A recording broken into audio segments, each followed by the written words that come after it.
mudar, método. Tradução Marília Escalzo, todavia. Capa, folha de rosto, 2 prólogos. 1. Helena. 2. de 3. Breves cartas para um longo adeus. 4. Desenlace. Créditos. Para Giovanni S.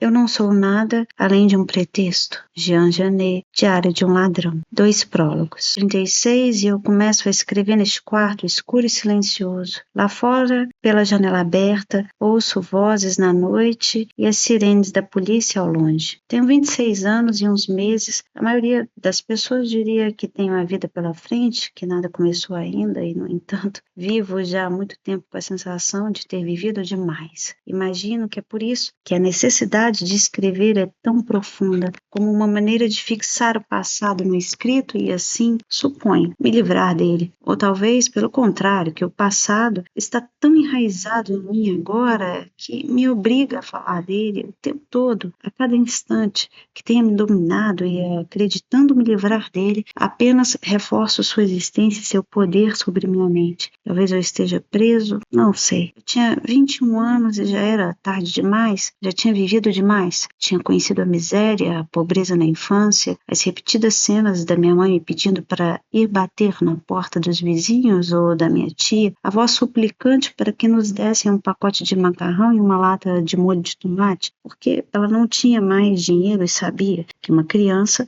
despertaria mais facilmente pena do que um adulto. Tinha conhecido a violência, meu primo morto na prisão aos 30 anos, meu irmão mais velho, doente de alcoolismo desde a adolescência, que acordava bêbado de manhã antes de ter bebido de tanto que o álcool estava impregnado no seu corpo. Minha mãe, que negava isso com todas as forças para proteger o seu filho, que jurava para nós que ele sempre bebia, que era a última vez, que depois daquela não beberia mais. As brigas no bar da cidade, o racismo obsessivo das comunidades rurais isoladas, presente atrás de cada palavra, ou quase de cada frase. Aqui não é mais a França, é a África. A gente só vê estrangeiros para todo lado. O medo constante de não conseguir chegar ao fim do mês, de não poder comprar lenha para aquecer a casa, ou poder substituir os sapatos furados dos filhos, as frases da minha mãe, não quero meus filhos passando vergonha na escola. E meu pai, doente pela mesma vida de trabalho na fábrica, na linha de produção, e depois nas ruas, varrendo a sujeira dos outros. Meu avô doente por causa da mesma vida, doente porque sua vida era a reprodução quase exata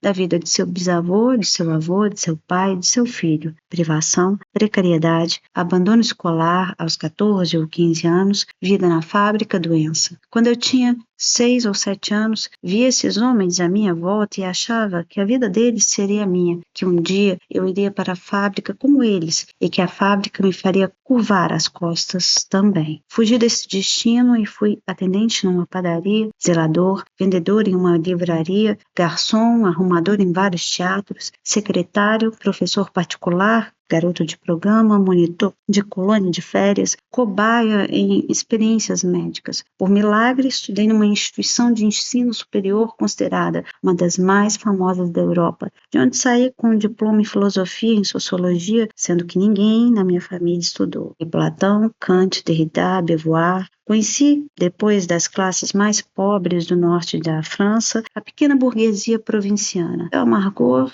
e logo em seguida o modo intelectual parisiense, a grande burguesia francesa e internacional. Frequentei as pessoas mais ricas do mundo, fiz amor com homens que tinham em suas salas obras de Picasso, de Monet, Lages, que só viajavam de avião particular e que ficavam em hotéis cuja diária, uma única, custava o que toda a minha família ganhava em um ano de trabalho, quando eu era criança, para uma família de 7 pessoas. Estive perto, fisicamente pelo menos, da aristocracia. Jantava com duques e princesas, comia caviar e bebia várias vezes por semana champanhes raros com eles. Passava férias em mansões na Suíça, na casa do prefeito de Genebra, que se tornara meu amigo. Conheci a vida de traficantes, amei um homem que consertava ferrovias e outro, com um pouco mais de 30 anos, passara um terço da vida na prisão. Dormi nos braços de outro, ainda numa das periferias mais perigosas da França. Com pouco mais de 20 anos, troquei meu sobrenome na justiça, mudei meu nome, transformei meu rosto, redesenhei o contorno das entradas do meu cabelo, Passei por diversas cirurgias, reinventei a maneira de me mover, de andar, de falar.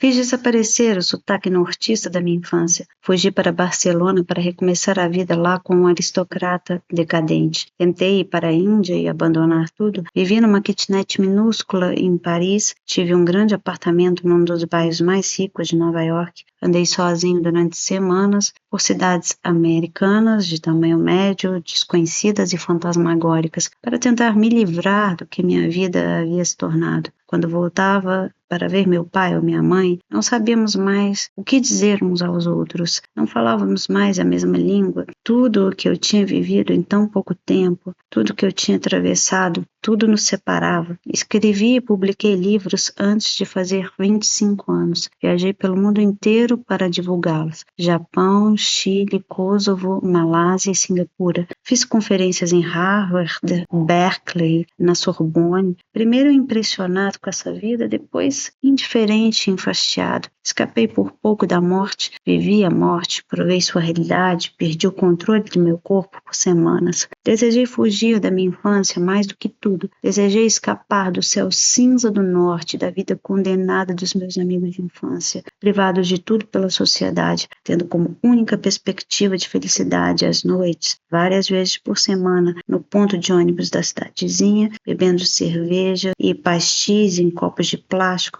para esquecer a realidade. Sonhei ser reconhecido na rua, sonhei ser invisível, sonhei desaparecer, sonhei acordar um dia de manhã sendo uma menina, sonhei ser rico, sonhei recomeçar tudo. Às vezes queria me deitar num canto, longe de tudo, cavar um buraco, me enterrar nele e não falar nunca mais. Nunca mais me mexer. A semelhança do que Nietzsche chama de fatalismo russo, ou seja, daqueles soldados que, exaustos de lutar por tanto tempo, devastados pelo cansaço dos combates, com o corpo dolorido, pesado, se deitam no chão em algum lugar longe dos outros, na neve, e esperam que a morte chegue. Essa é a história, essa odisseia que eu gostaria de tentar contar para vocês.